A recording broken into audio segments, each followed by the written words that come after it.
using the university system as a job creation mechanism. And I can tell you from when I was a faculty member at UIC, I believe. I'm going to restart this live. Our budget was only, the departments and colleges, some of them only get like 4 or 5% of their budget from state appropriations. It's almost all tuition driven, which is why we've had to be dependent on international students. And now that international students are not necessarily wanting to come to the U.S. to study, so I guess it's a combination of deregulation and addressing the job killing regulations, helping to end the brain drain due to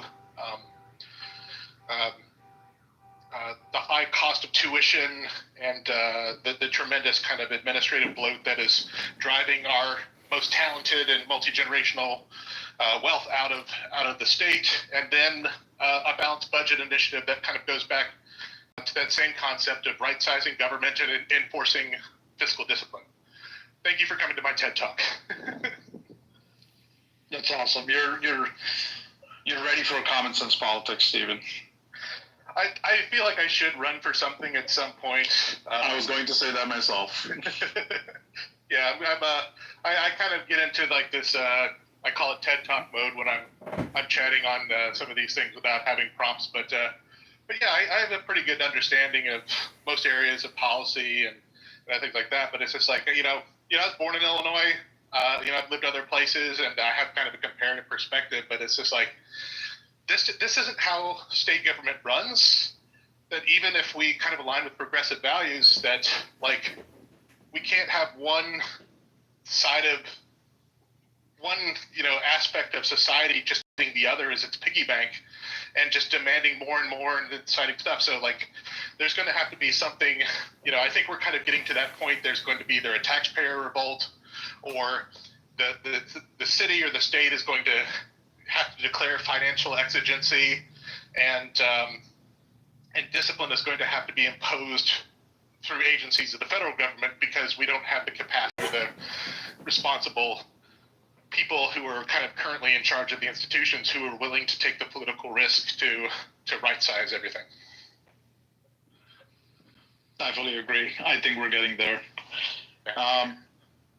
John, I'm going to go to you now. I know you introduced yourself briefly. I had a few questions for you. One thing I wanted to know was how did you said you live in Chicago, right? So how did you decide to run for position in District 16 out of all places? Yeah, so I live in Chicago. I was born in Chicago. My dad was a cop for 30 years in this city. And I ran as committee man in Jefferson Park here in Chicago. And that's when I had my first taste of Chicago or Cook County GOP politics. And, I'm a veteran. I've been through a lot in my life. And I got to tell you, getting sued by the Cook County GOP and going through that whole experience of getting pushed off the ballot and seeing a committee person get installed, that's what triggered me and made me realize that these little cliques and these little clubs are not inclusive. And so having met people through that organization, I was encouraged to run against Darren LaHood as a good strategic option. Other people told me to run in other districts, but it's my belief that even looking at Darren LaHood's analytics or replies or retweets or comments, he doesn't have a very engaged group of constituents and voters. So to me, he's somebody that I could, theoretically knock off and, become the Republican congressperson of that district. I'm setting up debates with the Democratic candidates because I want to see what their economic theories and policies are and whether they're frugal and fiscally conservative. So to me, Darren LaHood is one of the worst offenders when you look at how much debt he has voted for and created. And using Grok and going through congressional acts is incredible. And he's raised over $10 million from healthcare insurance companies, big pharma, Verizon, AT&T, Comcast. He's a big pusher of rural broadband, spending another $100 billion there. So to me, we have to stop borrowing and stop spending. It's pretty common sense. It's very practical and pragmatic. And as Stefan just said, without a balanced budget and, generating 5 trillion a year in taxes and spending 7 trillion when you already have 37 trillion, it's not sustainable. In 2050, we'll be $50 trillion in debt and paying 4 trillion a year on the national interest. So uh, the time is now in order to get our fiscal conservatism and prudent fiscal policies into place. We can't keep borrowing and spending. So this is why I'm running primarily. Okay. And I understand that. And yeah, I mean, I respect your thoughts on it. But Darrell Hood, I think this is his third or fourth term, right? And it seems like he's got a very strong base in his district. So you're saying that your advisors have told you that that is still the place that No, you can it's win? not advisors. You just look at his X account, his Instagram account. He's got no real constituents. I'm saying it's a paper tiger. He just based on the analytics. But listen, I understand it's a big No, network of so people. I'm sorry. I'm not talking about social media analytics. I'm talking about, the votes that he got in, historically, right? So Well, that's not the have you looked at that? listen. And The principle why I'm running is I believe there should be 10 challengers against Darren LaHood in the Republican Party. There should be 10 challengers in the Democrat Party. There's nobody running. This guy is going to run unopposed. So if we really want to make Illinois great again and make America great again, we need thousands of people getting more activated and involved in running in politics. It's not that hard to do. You may lose, I may lose. That's not the point. The principle is we are so far into debt, and Darren LaHood for 10 years has created this debt. In my opinion, as an Illinois resident and a lifelong Illinoisan and Chicagoan, I mean, it's my duty and responsibility to do this. It's not some advisors or advisor. The point is, I'm doing this for me, and I'm doing this for the people in the 16th district in the state of Illinois and for America because, as everybody knows, we're going to $50 trillion in debt. And as I said, that'll be a $4 trillion a year interest payment. We're only taking in $5 trillion a year in taxes. Does Darren LaHood care about that? Does he talk about that all the time? The guy does photo ops and social media propaganda in the same way that AOC does. I respect the guy, and I'm sure he's a wonderful man and father and husband, but in terms of debt creation, he is a hypocrite. He's got to go. And a lot of people in Illinois got to go. You live here, I live here. It's run like clown world. Darren is a participant in clown world. See that photo with Ron Paul in my PTR? I helped him with his campaign in California because I believe in fiscal conservatism. The government is broke and we just keep kicking the can down the road. Darren LaHood is a professional can kicker. I am not. I want to smash that can and recycle it. I'm complete. Thanks for letting me speak.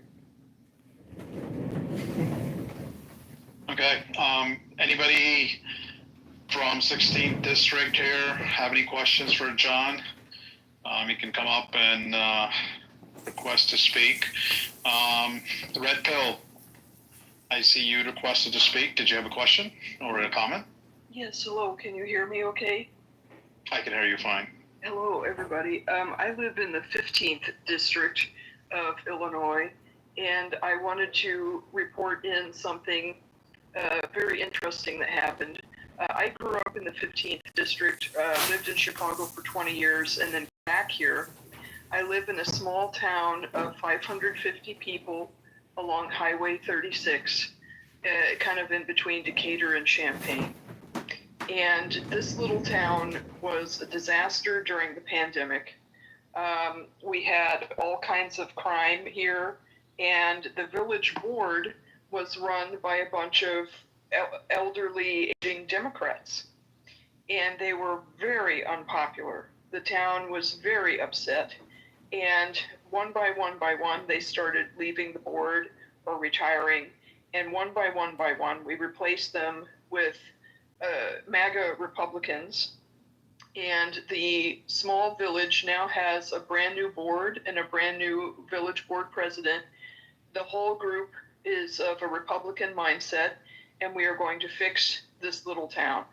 And just like a small town perspective is helpful, because sometimes you're in such a big city, you see so many people, you lose sight of these things. But in a town of 550 people, the Democrats who were in charge here were fining everyone and treating it like a homeowners association. If your grass is 2 inches too tall, you're getting a fine. and they, if you don't pay your water bill exactly on time, your water bill shut off, you're fined $400. Like things that were absolutely outrageous, and people were leaving this town, and I can't blame them because it was turning into a very bad place, crime out of control, things like that. And we're going to fix this town. We have to build a new water tower eventually. But the woman who was the village clerk, she, also a Democrat, left stacks of unpaid bills for the next people. And they're having to do all kinds of things. But I am joining this village board. I'm very proud and very happy. And we've got to flip Illinois red from the bottom to the top. And I read everybody's posts. I'm just very glad to be here, and I don't get out much because it's a small town, not like I used to when I lived in good old Chicago, and I could just go to any restaurant and museum anytime I wanted to. I'm a little more isolated now, but I read everybody's posts on here and try to retweet as much as I can, but it's just good to hear like the different perspective, because this is a different world. I lived in Chicago for 20 years. I know that world, but coming back home to my hometown was a big adjustment, and I got stuck here during the pandemic. But there's going to be a resurgence in this state, and I think MAGA needs to understand that Illinois is not a blue state. Illinois is a red state that needs to be liberated, and that's pretty much what I wanted to say. Great, thanks a lot for coming up, and thanks for sharing that success story. That does give us all a little bit more hope. And I think the difference is that, being a smaller town, people felt the impact directly, right?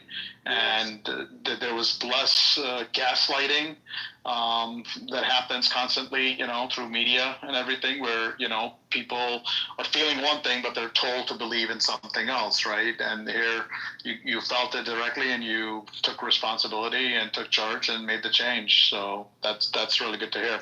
And I thank you for all your engagement. I do see that you're always engaged within the community, with everybody.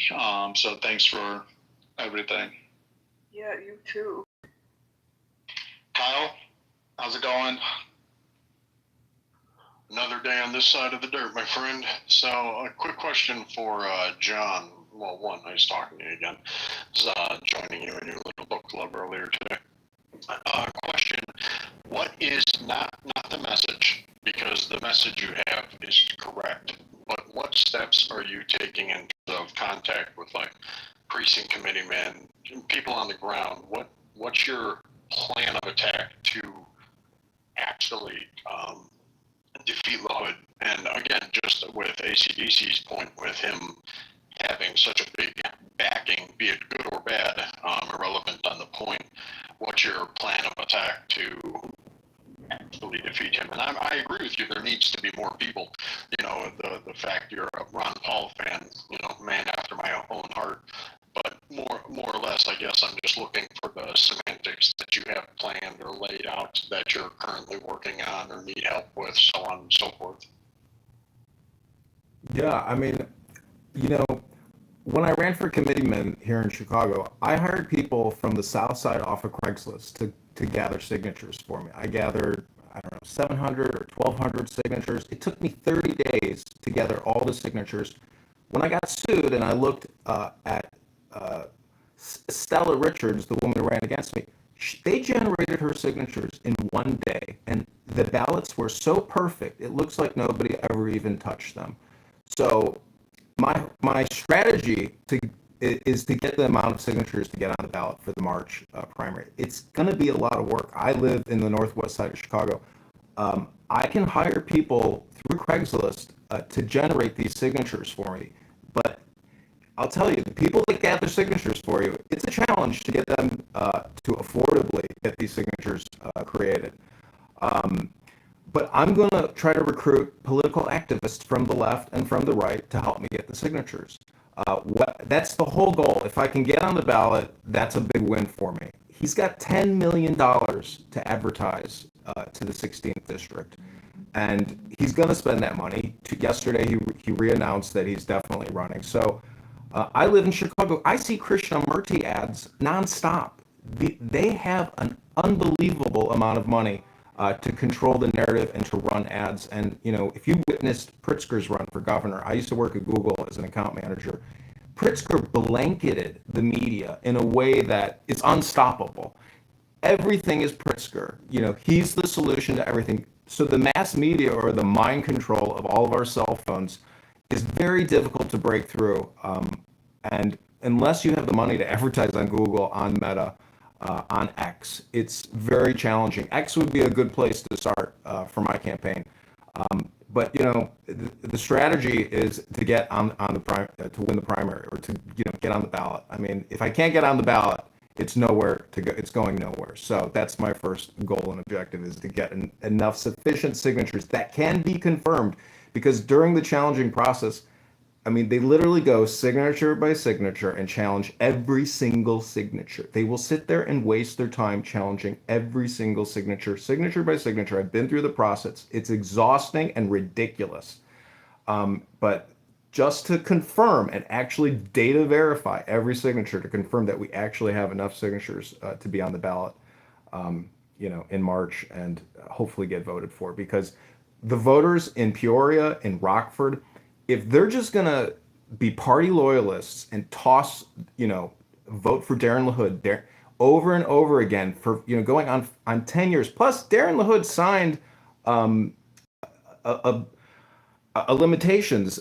Anyways, the point is, that's the goal. I hope that's a sufficient answer for you.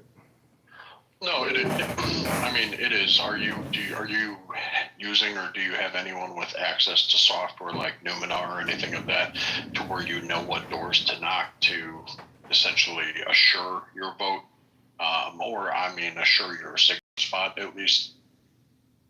No, I have no back-end data verification or any type of software again, these are going to be volunteers that I'll be paying out of my own pocket to gather signatures at grocery stores in Rockford, in Peoria, in Bloomington Normal.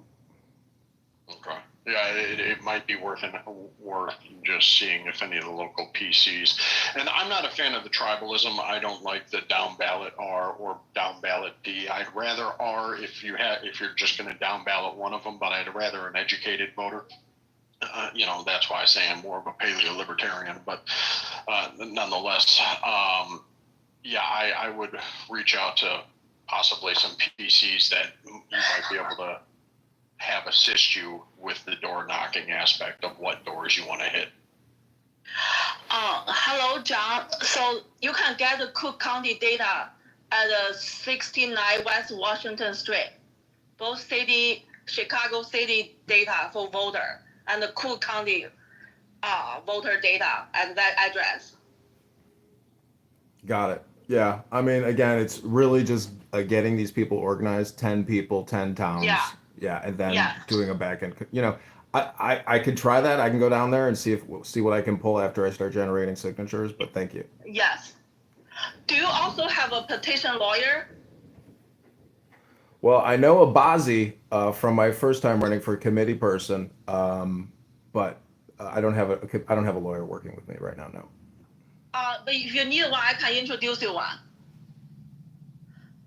Okay, sounds good. Yeah. What about as far as media? Someone like Greg Bishop, he's does a lot of conservative stuff. Next News, Gary Franchi. Also, I'm just thinking here. Shannon Adcock does a lot of things, and she's been on Fox News. I'm a candidate. I think she seems pretty plugged into how to get on TV and things like that. You should be getting on all the podcasts, trying to make national news as much as you can with what you're doing. It seems like the national perception of Illinois is that it's just a blue state. They don't understand that it's full of Republicans. And to get on some of these national outlets, I think you'd have to have a good story, give them a backgrounder. But I would think you would be able to. and start trying to get these relationships going now. See if you can contact Scott Pressler. See if you can contact Charlie Kirk's camp over at Turning Point, and see what they can do for you. See how you can partner with them, and get involved with what they're doing, and plug in. Yeah. So someone reached out to Scott Pressler.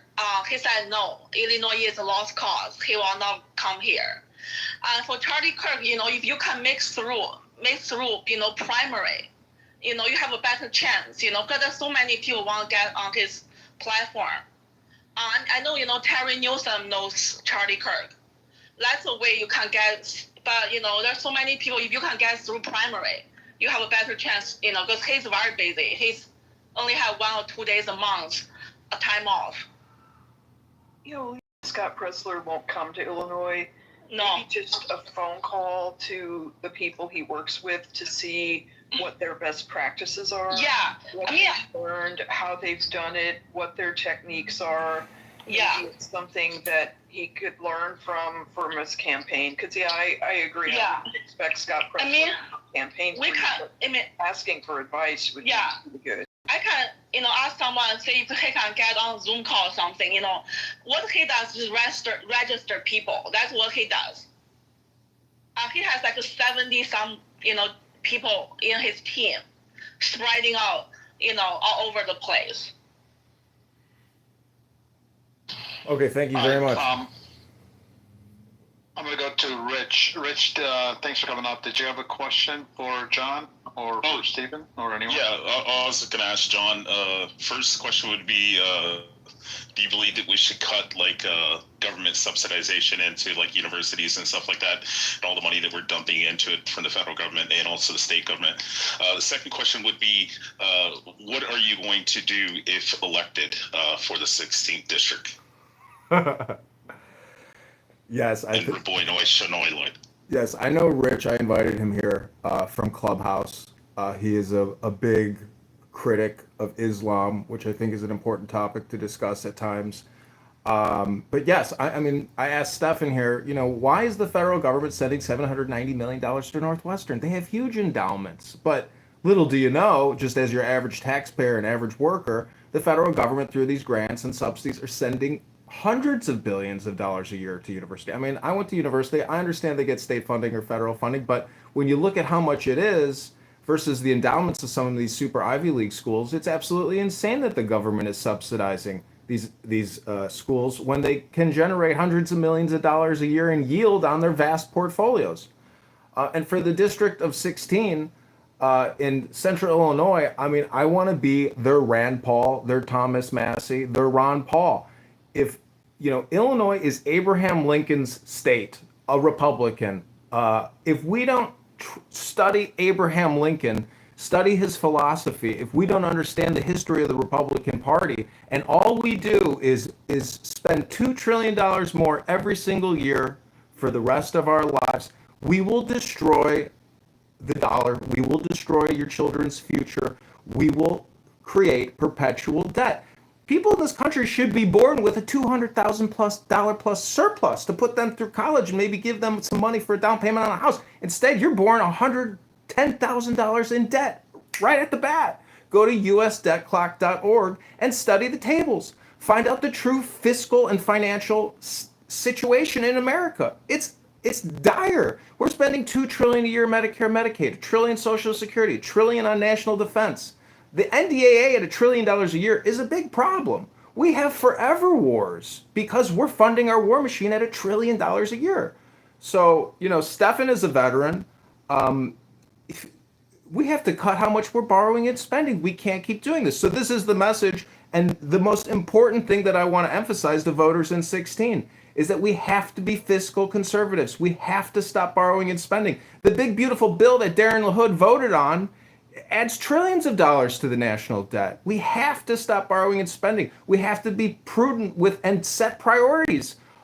If you look at what DOGE has cut and identified, it's all wokeism. It's all DEI, international climate change education contracts, hundreds of billions of dollars in education grants to climate change and gender studies in Guatemala, things like that. It's insane. USAID has been shut down. The Trump administration is making great advances in what's the priority. So if we don't really focus our priorities and cut borrowing and spending, it's like getting a credit card. Darren LaHood has gotten a credit card mailer for 10 years and went and bought $20 trillion worth of stuff that he didn't have the money to pay for. If you want to keep voting for people who have a black card and just keep running up the debt on your behalf, but giving you nothing, mind you, most of that money is going to Blue Cross Health Insurance, to AT&T, Verizon. He's giving it to all of his lobbyists. Go to Open Secrets and view Darren LaHood's lobbyist contributions, and you can see where all the flow of money goes. He's just skimming. He's a skimmer and a can kicker. Okay, he's got $10 million, and I hope that answers your question. Thanks, Rich. I got a question, just the yes or no question. So you are against the One Beautiful bill? Do you really have to ask yes or no questions? Because I'm for it and I'm against it. I believe that if we strip funding, the engine will get destroyed. You can't take the oil out of this machine. You'll destroy it. So I'm not against spending. I'm against the way we're spending it, where we're spending it, how we're spending it. The five, who, what, where, when, why, and how. The bill is about spending it specifically and where they're spending it. So, I mean, it's okay. Many people are, so I just want to know if you're against it or for it. Well, it's big, but it's not beautiful. Okay. Stephen, go ahead. Okay, it's Stephen. Sorry, John addressed you as Stephen, so I thought literally I was getting it wrong. So go ahead, Stephen. Yeah, no worries. No, but John's right. It's like, having taught public policy, one of the things that, like, 2/3 of federal spending is not what we call discretionary. Only 1/3 of what we spend each year actually goes through the congressional appropriation process, and of that, almost half of it is defense spending. So I think that's something like 1/6. If you take out defense, only about 1/6 of the budget is actually health and human services, housing, urban development, park service, all that stuff. 2/3 of it is mandatory entitlements, Medicare, Medicaid, Social Security, VA benefits, and as you mentioned, increasing spending on the national debt. Debt service I believe, is either has or will soon overtake defense spending in terms of proportion of our revenue. So it's just like, it isn't sustainable, and it's getting larger. But one of the problems is that, like, because we've become addicted to this, as you mentioned, you just can't take it out of the machine. I think so. Like 1/6 of our GDP is on health spending, and if you try to withdraw funds too quickly, essentially you'll create a great recession that will end up, creating a much larger death spiral. And because we like Keynesian solutions, we're going to end up, having stimuluses and other things like that. But I think there's, the need to enforce fiscal discipline is just something to right-size government. But there's been this kind of creeping, I see it in my own field of public administration, but this kind of, just increasing need to integrate government into all aspects of society, that as a proportion of state spending, the federal government, provides tremendous subsidy to states. If you look back to like 1930s and 40s, hardly any of the money came from the federal government to fund state programs and things like private universities. Now it's like, it's a majority of funding. So like, we've got to find a way to push towards privatization, deleverage the state, and just bringing all these things down. And just kind of I don't know if it's a related or unrelated point, but I figure it hasn't stopped me before. In terms of accountability, it's one thing that most people know here is, that, or one thing I've discovered, particularly in my own episode, is that the media here does not cover stories that are critical of the political leadership in Chicago and Illinois, unless they've already broken nationally. my own case, I contacted WGN and the Tribune months before I contacted others, and they wouldn't even, even return my emails or my phone calls. And I think one of the things that people don't know is that Illinois has a very extensive open data and FOIA kind of landscape. And I think that part of the solution, that we don't have a lot of policy analytic capacity in Illinois. We have Illinois Policy Institutes and other different groups, but I tell you from my own case, you can just request. Illinois has one of the most generous Freedom of Information Acts, where you can find. We have open data portals. It's like data.chicago.gov. Cook County has a portal. Almost every county, major city in the state of Illinois has publicly available documents and data sets and other things where you can look through budgets. You can find stuff, and I can tell you just from looking through this stuff, there's a whole movement called civic technology and database journalism that I've engaged with here in Chicago, where they teach people how to file a FOIA request to get the information they need. And then we have a new institutional model, because people aren't relying on the Tribune, people aren't relying on CNN or MSNBC or other news sources to break stories. Just regular citizens like you or I can request budgets, data, information, can look through it, can find the story, and then just like Aaron Sabarium at the Free Beacon and other people, just post it to your Twitter account and then at somebody in the federal administration, and they'll, it'll bring it to their attention, or somebody the big problem with our politics here in Illinois is there's so much corruption and stuff, and there's a tremendous paper trail and traditional data resources, but we just don't have people who are requesting them and looking at them.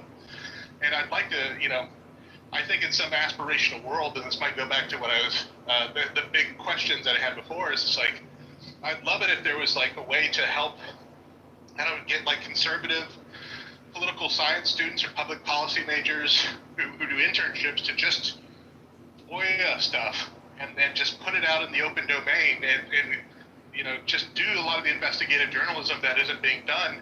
And I think that's part of the accountability mission. When people are finding, it's oh, well, I did a FOIA request and I discovered that $3 million, a $3 million contract got in, no bid contract went to Brandon Johnson's former pastor or something like that.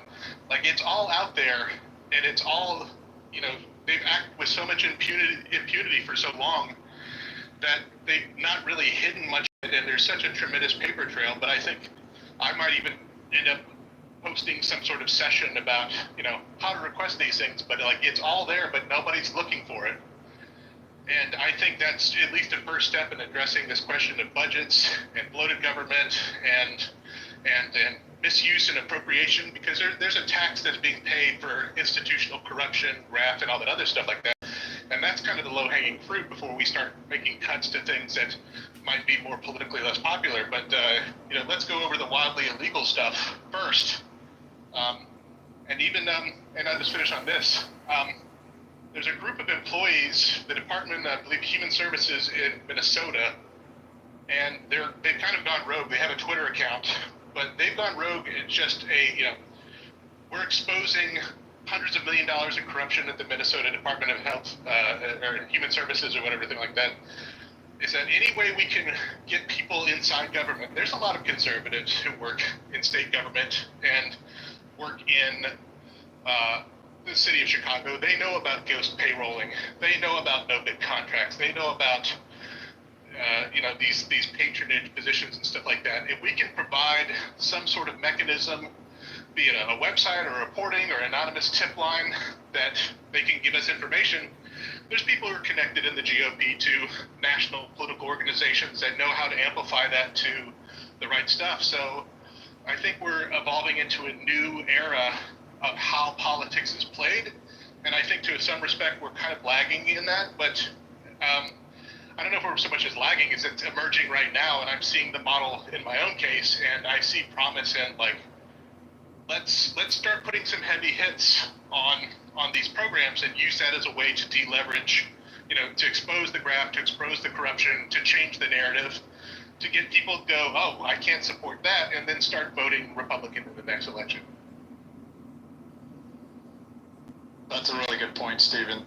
I was talking to a FOIA attorney not too long ago, and I was surprised. I didn't know this myself, so I was surprised to hear that as corrupt as our state is, it is one of the most friendly FOIA states there is. And because that's what I asked him. I'm like, your work's got to be really tough, and he's like, no, actually, it's not. We're just inundated with a lot of FOIA work, but Illinois is one of the most FOIA-friendly states. So that's a great idea. I hope, if you were to do a workshop or something, we definitely need more people using that. The information is there. We just need people to access it and, basically share it. Sure. Yeah, and like I said, Illinois, by law, that you're supposed to. By law, it says you put in a FOIA request, and there's a website called muckrake.org that helps provide kind of like a one-stop shop. But basically if you just do a Google search for for Illinois government, any agency, Chicago Parks or anything like that, there's always a FOIA page. But like the city of Chicago has a FOIA page. By law, they're supposed to answer your request within 5 days. In reality, they're a little bit overworked, and they always put in an extension request, so it usually ends up taking you about 2 weeks. But I've known people in the state of like one journalist I've been working with. He's done FOIA request in Michigan, where he's put in a request, and it's taken 2 years. And they've passed through 3 different FOIA officers during the time that they just kept on getting handed off and handed off.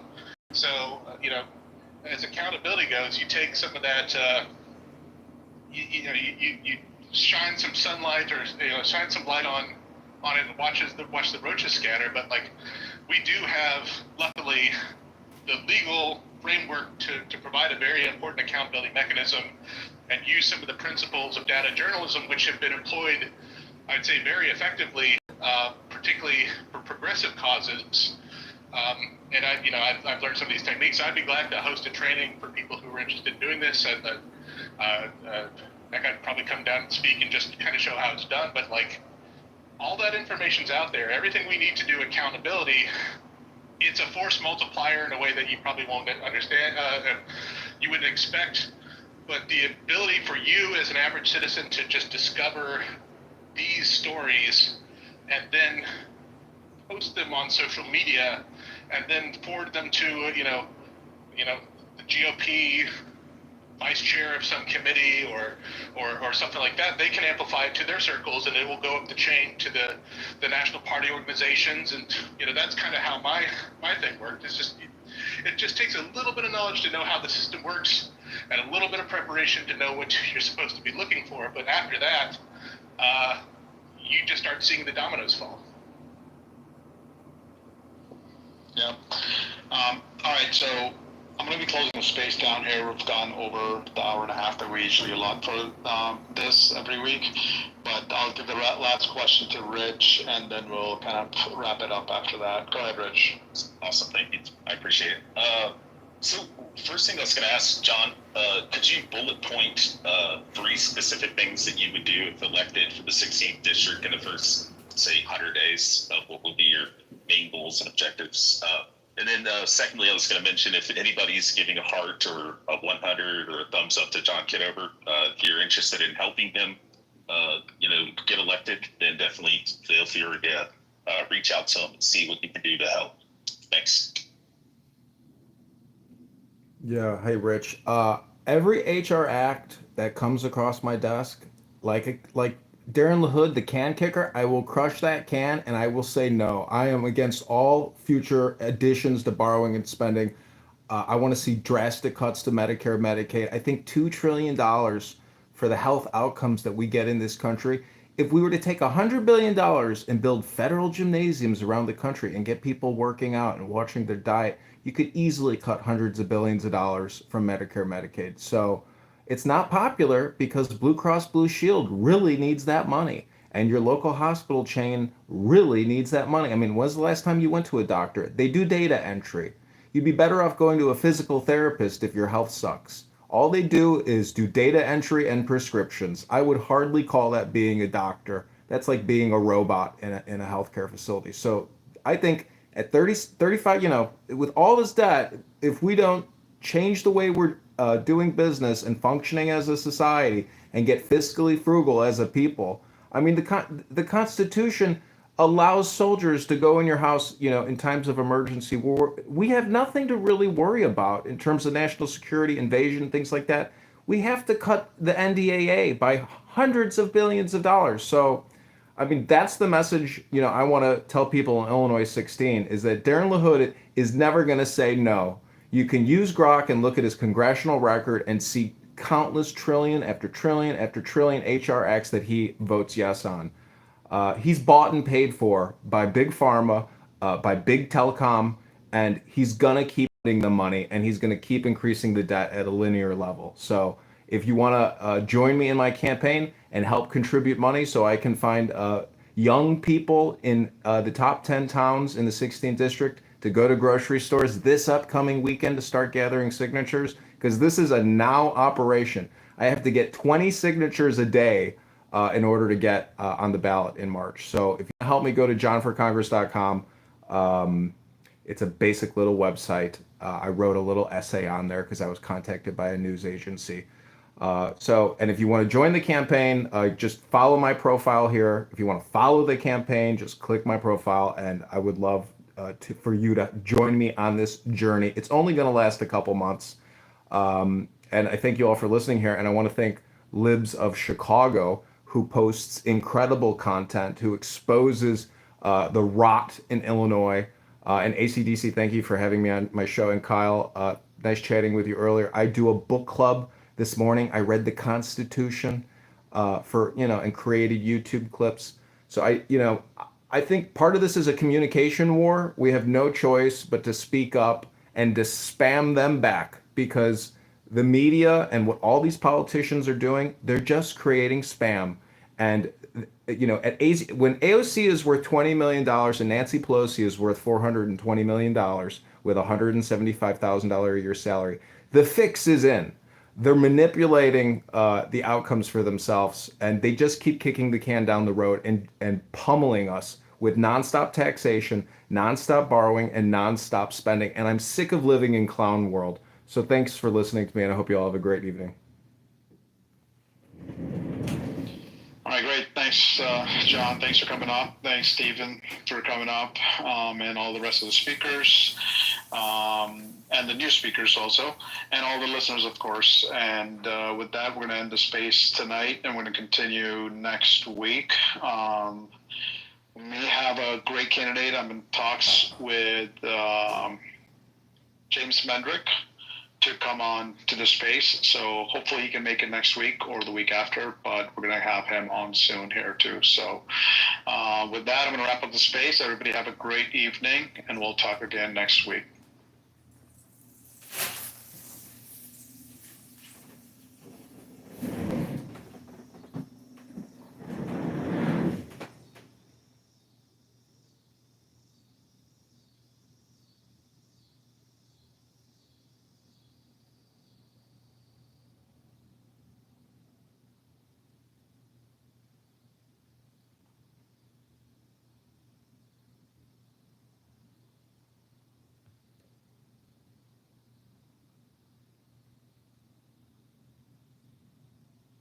Okay, go to johnforcongress.com. Thanks for joining me here. That was a live X stream. Let's jump into Clown House and see what the great Mojo X is pontificating on now. Mojo, going to young people. And when you get young people on your side, or just to know who they are, and yeah, even if their parents think differently, there's something about being free of all that stuff that is attractive. Okay, we're going to cut this and start the new live stream on the Mojo X show. Hope you guys enjoyed that last resonate with any live stream. Hit the like button and subscribe now. People that are facing out there in the world. You know, it's interesting to me. When I was younger, I thought I had more influence on changing the